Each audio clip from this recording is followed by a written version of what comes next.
Now, the Three Martini Lunch with Greg Corombos and Jim Garrity. And welcome, everyone, to the Friday edition of the Three Martini Lunch, along with Jim Garrity of National Review. I'm Greg Corombos of Radio America.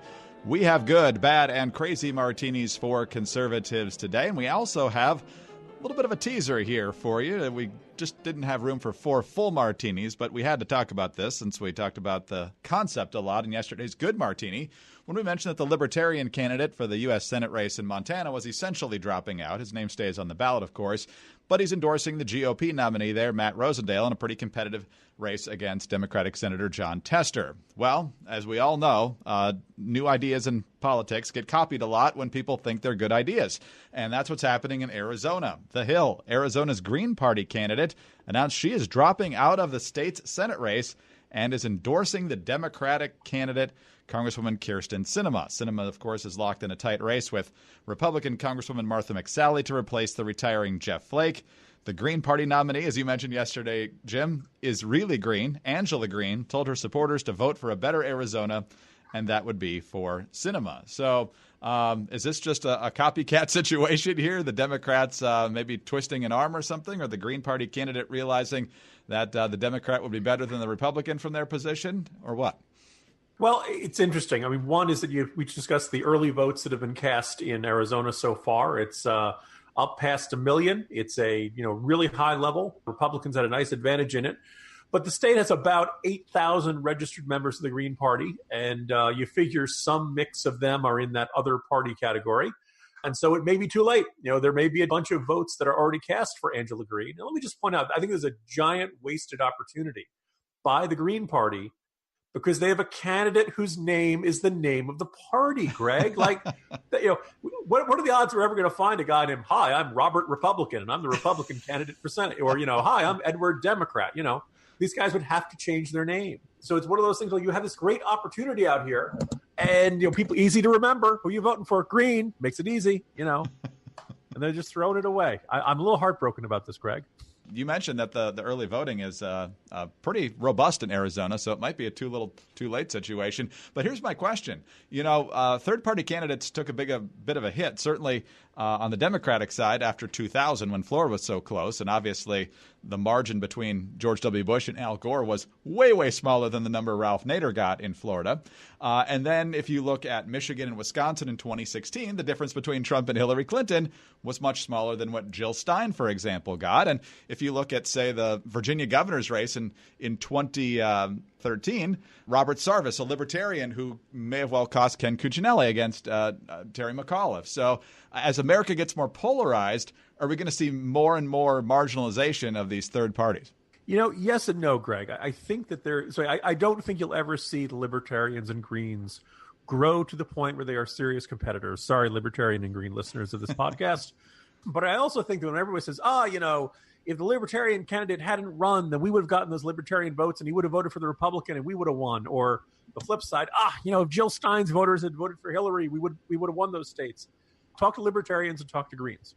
They are not just Republicans who like to smoke marijuana or Democrats driving the really expensive Prius or anything like that. They really do have different philosophies in the world.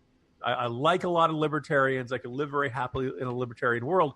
But if you try to say to a libertarian, hey, you should vote for the Republican, they're really better than the Democrats, and they're more pro-freedom overall, so it's a better deal. The libertarian will probably start screaming at you that seatbelts are fascism, and why are you restricting my access to lap dances, and all kinds of stuff that doesn't strike you as a really big deal. Why do we need driver's licenses anyway? That kind of stuff. Libertarians just see the world very differently, and they are not always gettable for a Republican. And I think it's a very similar dynamic amongst the Greens. Greens are like, wait, do you realize how much carbon dioxide you're expelling just by having this conversation with me?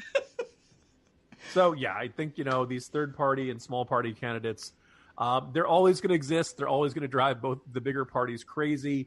But no vote can be assumed. Nobody owes anybody their vote. Every vote's got to be earned. So I just kind of, the other interesting thing is, if you're going to drop out of a race a week before Election Day, particularly when we've got this new tradition of this new phenomenon of really high early voting turnout, what were these people thinking? Yeah. Make up your mind. You don't want to run, don't run.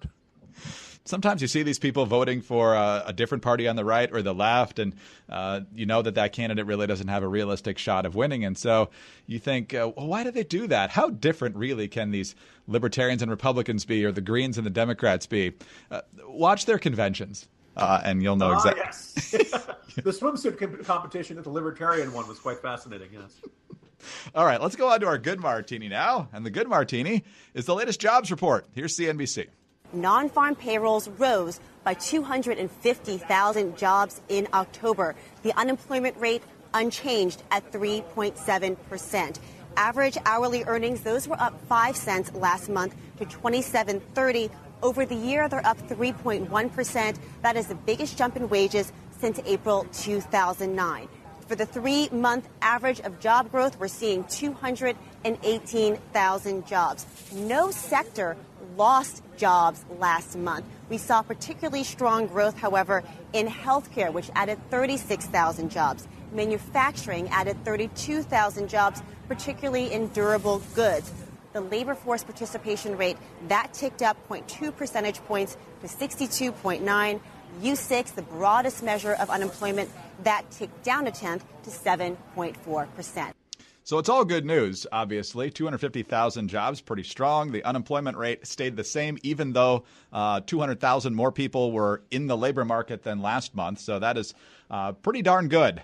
Jim, we talked earlier this week about wages, which was just mentioned there as well, and consumer confidence being the highest in nearly 2 decades. You'd think this is almost all the Republicans would be talking about right now, but it's amazing how they're not as much on the same sheet as you and I would probably be. Yeah, I mean, we earned that reputation as the stupid party, cycle in, cycle out, because this is just about as good a jobs report and just about as good an overall economic picture as you possibly could hope for heading into Election Day. Unemployment rate, wage growth is up. I know the stock market's been volatile lately, but you look at almost every major indicator, GDP growth, this is really, really good. And as you know, there was people were raving about it. As I said in the Jolt, Greg, they really should be announcing this thing with Handel's Messiah and people singing, Hallelujah, when you see job reports like this, because this is exactly what you want to see. And my fear, Greg, is that later today we'll get a presidential tweet about Elizabeth Warren is a werewolf. Look, we know what Trump wants to talk about in these closing weeks and days of the election. The caravan, eliminating birthright citizenship, sending troops to the border, crime committed by illegal immigrants. And look, those are important issues. I'm not going to dispute that. I don't know if that works in the places Republicans need help right now, particularly these suburban House districts. But look, everybody likes economic prosperity, man. This is really, really good numbers. This is, this sort of, and various folks on Twitter were saying, like, remember, Nancy Pelosi and crumbs talking about the tax cuts, right? You could point to every single time the Democrats scoffed and doubted and criticized every economic proposal coming out of the Trump administration and coming out of congressional Republicans for the past 2 years. And then you show what somebody called the prosperity montage, right? Whenever the economic news gets good, you see on the nightly news footage of the bills coming off the printing presses at the Mint and at the Treasury, cash registers, lines at stores, stuff like that. People know it. People feel it. They know how many job openings are out there. This is about as good as it's been since the dot-com boom. And, this is a perfect message for Republicans. America, we know we still have problems. We're not saying things are perfect, but we're saying we're on the right track. And in fact, on the economy, which has been the nightmare, which actually really traumatized you going back to 2008, we fixed it. It's working. We've got the jobs back. We've got the wage growth back. We've got people coming back into the workforce. When people said this was a permanent trend of people leaving the workforce. I mean, Greg, if that's not a great closing message, what is? That used to be all you needed, whether in a presidential election year or a midterm year. I mean, the midterm years generally trend against the incumbent, even sometimes in good economic times. But man, spend some money talking about it. You've got a few days left. We'll see. All right, let's move on to our bad martini now, Jim. And one of the things the president likes to do, whether he's on the stump, whether he's on Twitter, or whether he's awake, really, and that's blame the media for a number of things, likes to point out fake news. And as we've pointed out many, many times over the past 3.5 years, that the media does exaggerate. They put the worst possible spin on things. They like to focus only on the bad news and on and on and on. It's not fair coverage a lot of the time. And so Trump has now taken to this phrase that the press is the enemy of the people. And, of course, the press then spends hours and hours explaining how they're not the enemy of the people and that Trump was terrible for suggesting such a thing. Well, over at Fox and Friends, they had a slightly different take. They were trying to break this down. And Ainsley Earhardt, one of the co-hosts on Fox and Friends, and by all accounts, one of the very nicest people and in news, went a little bit far.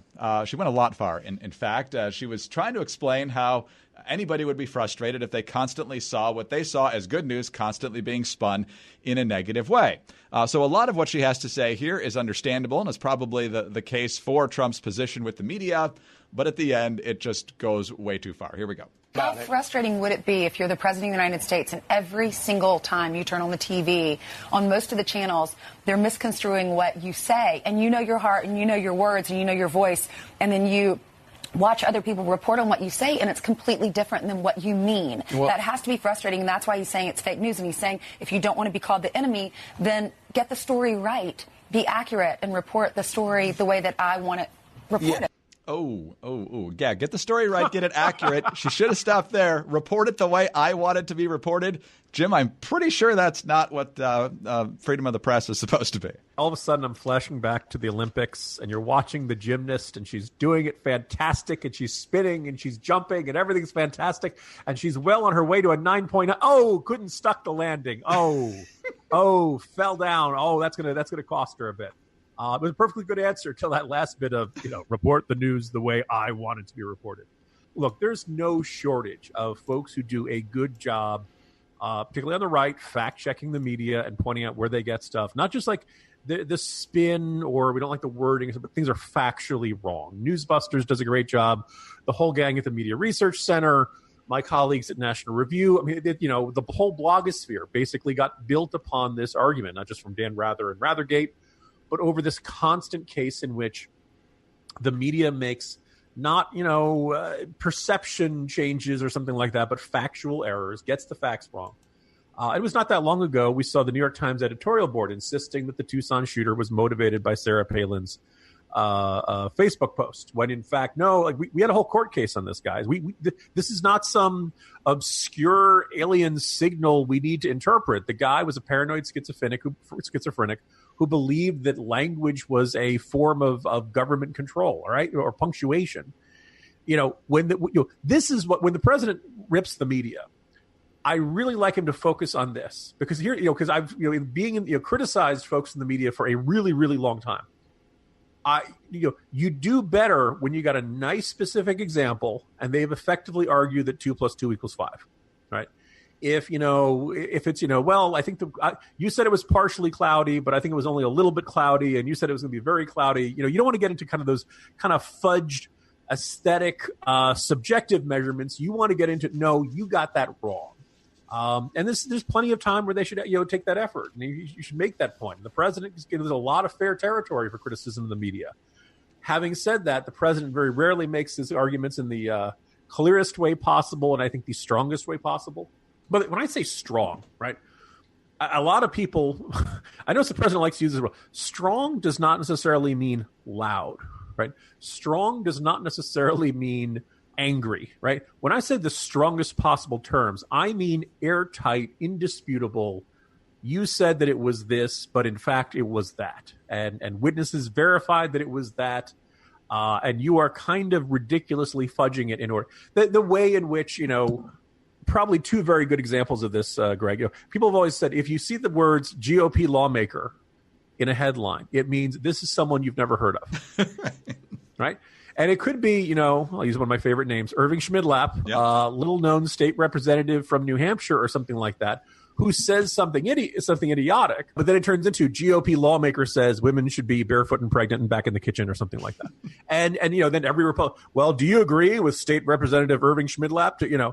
And then you see social media arguments of the Republicans are saying, no, it's this one idiot state legislator out there. Todd Aiken and the amount of proportional attention to him is a good example of that. If you want to gripe about the media, you want to say, look at the coverage of Beto O'Rourke, the heroic skateboarder, the phenomenal guy who likes Whataburger and all that kind of stuff, versus, say, John James up in Michigan, who's got 2 tours in Iraq and commanding helicopters out there. And who does the media choose to spotlight as a heroic figure, and who gets just flat out ignored? Leah Vukmir was a emergency room nurse. I know she's got to have exciting stories. You don't work in an emergency room for lots of years without seeing some, I'll just say, messed up stuff, Greg, right? Yeah. I haven't seen one interesting profile of Leah Vukmir this year. She's running for Senate in Wisconsin. National media has zero interest whatsoever. But Beto, oh my God, he sweats a lot, Greg. Did you hear that? He sweats, and it's in Texas. Nobody else does that. The media has gone off the end. They're partisan. They're agenda driven now. But that doesn't mean that anybody has an obligation to make sure that they have the president's blessing for how they report a story. Get the story complete. Get the story right. That's all we ask. All right, let's move on to our crazy martini now, Jim. And the North Dakota Democrats, they were in a tough race anyway this year. But they're not just going down. They're going down in the most humiliating fashion possible. Your colleague at National Review, Jack Crow, has the story.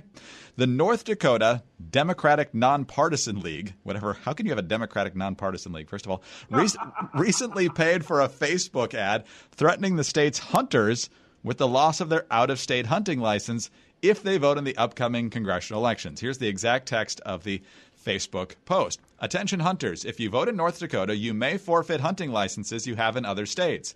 If you want to keep your out-of-state hunting licenses, you may not want to vote in North Dakota.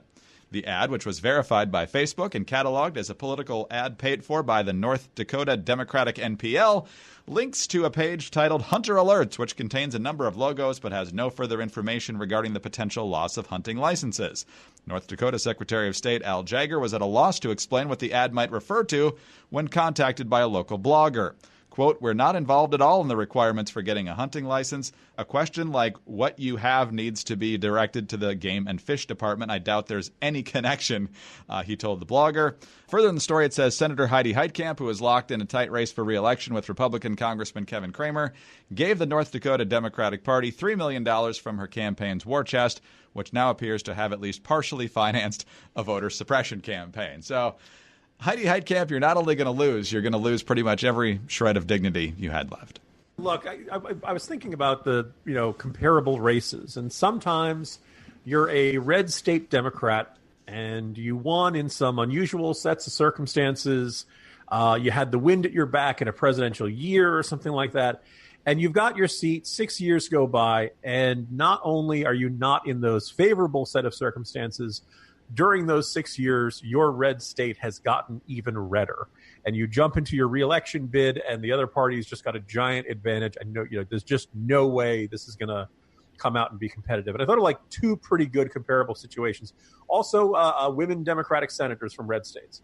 Blanche Lincoln, 2010, beginning of the Tea Party. She was from Arkansas. Republican John Boozman was running, and she ended up losing 58%, 37%. Other one that came to mind was Mary Landrieu was in the 2014. Remember, this is the last race because Louisiana has this funny thing where if you don't win 50%, they have a runoff of a couple weeks later up against Bill Cassidy. She lost 56% to 40%. You're going to lose, and it's going to sting. And I'm not going to lie to you, it's going to hurt. You thought you were doing a pretty good job of representing this state, and your constituents have said, "Yeah, I know you said you weren't like those other Democrats, but." Not different enough. We just want a Republican. Sorry. You feel like you're being tossed to the curb. But for heaven's sake, Heitkamp, North Dakota Democrats, try to lose with some dignity, okay? Because coast to coast, all across the national media, what are we hearing about? Voter suppression. Republicans are trying to suppress people. They used to have 3 weeks of early voting, and now they only have 2. Ergo, this is just like the civil rights era. They're actually removing dead people from the rolls, Greg. How dare they attack the apparition American community like that? But here we have Democrats doing, this is the sort of thing they imagine Republicans doing. That if you vote, you're going to lose your hunting license or something like that. And here's the only good news out of this is that I mean, I don't know. Do you think there are any North Dakota hunters who would look at that and say, well, I better not vote then? This wouldn't sound. I know they're hunters and not fishers, but wouldn't this seem fishy to them? Why? Why would I lose my hunting license if I vote? How, I mean, you might as well say, Greg, I hear in Virginia, particularly in the northern suburbs, they're executing 1 out of every 3 people who vote in certain precincts. Better not vote then. Now, of course, you realize someone's going to listen to this and say, Jim Garrity is attempting to suppress the vote by starting the rumor that they're executing voters. So. Heidi Heitkamp, don't go away mad. Just go away now. We're done. Yeah. Jim, have a great weekend. Good luck to the Jets this weekend. I sincerely mean it, and I'm glad that I can mean it again. See you Monday, Greg. Jim Garrity of National Review. I'm Greg Columbus of Radio America. Thanks for being with us today, and be sure to tune in again on Monday for the next 3 Martini Lunch. Have a great weekend, everyone.